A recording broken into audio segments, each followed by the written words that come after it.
Welcome to VSPM channel. VSPM channel subscribe பண்ணாதவங்க subscribe பண்ணிக்கோங்க. கூடவே இருக்கிற பெல் பட்டனை கிளிக் பண்ணிக்கோங்க. இன்றைக்கி வந்து சொரக்காய் கூட்டு வைக்கிறதுக்கு எல்லாத்தையும் ரெடி பண்ணி கிட்ட வச்சுருக்கிறேன். இப்போ சொரக்காய் சீசன் வேறு, ஆடி மாதம் வேறு நட்டுட்டா சொரக்காய் காய்க்கும். சொரக்காய் சீசன் வேறு. ஒரு காய் எடுத்து அரிஞ்சு அவிச்சு எடுத்து வச்சுருக்கிறேன். இப்போ நம்ம அதை எப்படி செய்யலான்றதை பார்க்கலாம் வாங்க. இப்போ இந்த வானலை வச்சுட்டேன், எண்ணெய் ஊற்றிக்கலாம்.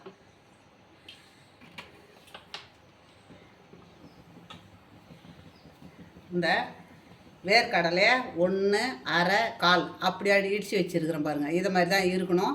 நீங்கள் மாட்டில் மாவு அரைச்சிட போகிறீங்க. இந்த மாதிரி இருந்தால் தான் நல்லாயிருக்கும்.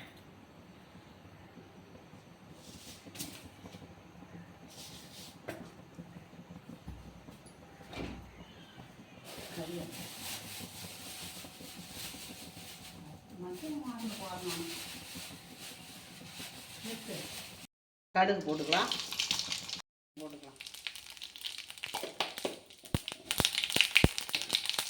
இப்போ பெருங்காயம், கறிவேப்பிலை, இப்போ இடித்த பூண்டு வச்சுக்கிறோம், அதை போட்டுக்கலாம். இப்போ இந்த 1 1/2 1/4 வச்சுருக்கு பாரு வேர்க்கடலை, அதையும் போட்டு வறுத்துக்கலாம்.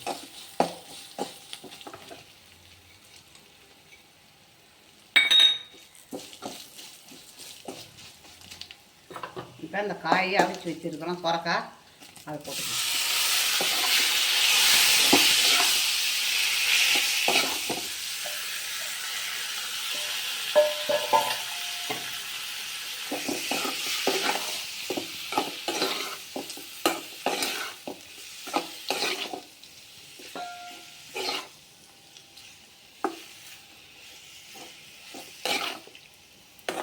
கொஞ்சமாக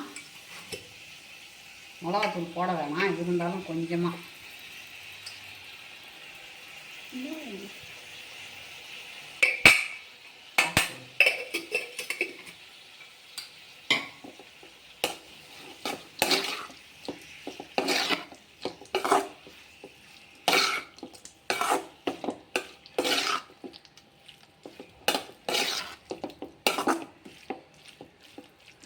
இப்போ நம்ம சொரக்காய் அவிச்சேன் இல்லையா, அந்த தண்ணி இருக்குது பாருங்கள், அதை ஊற்றிக்கலாம்.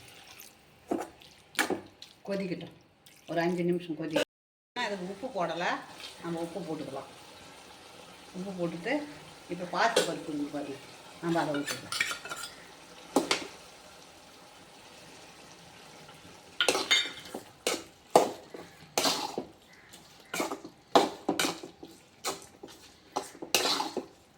பாசி பருப்பு ஒரு 2 நிமிஷம் கொதிக்கிட்டேங்க.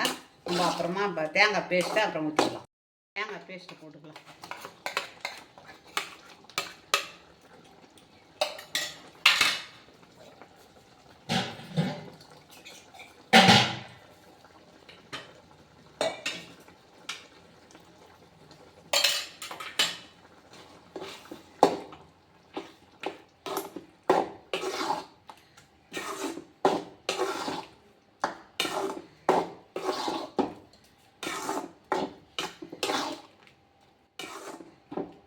தேங்காய் பேஸ்ட் போட்டு சும்மா ஒரு கொதி வரட்டுங்க. சொரக்காய் வந்து கெட்ட கொழுப்பை நல்லா குறைக்கும். அதே மாதிரி இதய நோய் வராத தடுக்குங்க. இதை வந்து வாரத்தில் ஒரு தடவையாக சாப்பிடுங்க. வேர்க்கடலையும் நல்ல கொழுப்பு தான் அது கொடுக்கும். அந்த மாதிரி வேர்க்கடலையும் தோல் இல்லாமல், நம்ம பச்சை வேர்க்கடலையாக இருந்தாலும் சரி, காஞ்ச வேர்க்கடலையாக இருந்தாலும் சரி, அப்படி தோலோட எதுவும் போடக்கூடாது. தோலில் தான் தப்பானதெல்லாம் இருக்குது. தோல் இல்லாமல் தோலை எடுத்துகிட்டு நம்ம வேர்க்கடலை எப்போவுமே பயன்படுத்தினோம்னா அவ்வளோவும் நம்மளுக்கு நல்லது. இந்த மாதிரி நீங்களும் செய்து பாருங்கள். உங்களுக்கு பிடிச்சிருந்ததுன்னா எனக்கு சப்ஸ்கிரைப் பண்ணுங்கள், கமெண்ட் பண்ணுங்கள், லைக் பண்ணுங்கள்.